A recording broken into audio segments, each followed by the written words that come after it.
Dan sebenarnya gue penasaran nilai-nilai Ferry Irwandi itu dari pengalaman hidup, ada unsur dari keluarga kah, apa dari agama kah, atau apakah? Atau istri? Gue mau tahu kayak dari mana? Dari One Piece dia kayaknya.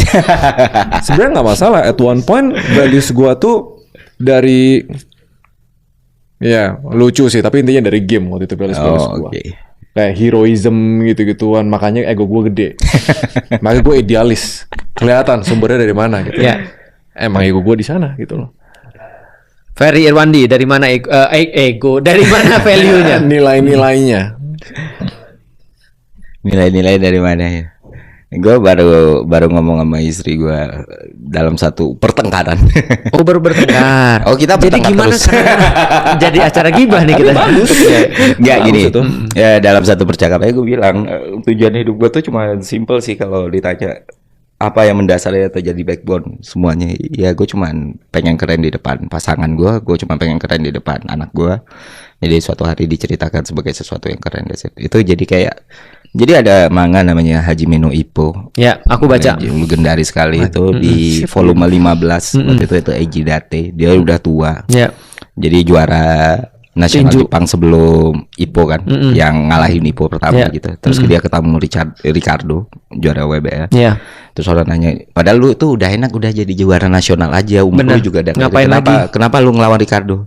Pas sebelum KO terakhirnya dia bilang, ya dia cuma pengen dilihat sebagai pria yang keren di depan istri dia. Ya. That's it.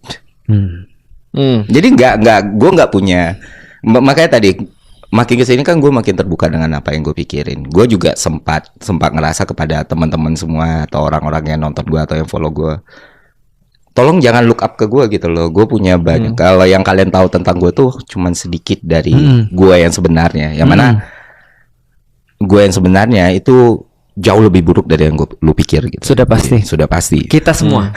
Tapi aku nggak bisa bilang kita semua. Aku bisa menyuarakan apa yang karena aku ngerasa Ustadz Felix dan Raymond adalah salah teman-teman akrab. Aku bisa bilang akrab. Aku bisa ngomong apapun gitu loh. Dan aku ngerasa aku melihat lebih banyak hal yang baik. Nah, tapi di diriku sendiri aku objektif, bukan berusaha untuk kayak gimana ya. Aku banyak buruknya. Jadi jangan look up ke gua, jangan melihat gua tinggi. Kalau lihatlah sebagai kawan, bukan lihatlah sebagai pemimpin atau inspirasi. Lihatlah sebagai kawan. Dan kalaupun pilihannya, gue lebih ngerasa lebih nyaman kalau lu lihat lebih rendah gitu loh. That's it. Jadi kayak dari situlah semuanya kebangun kan.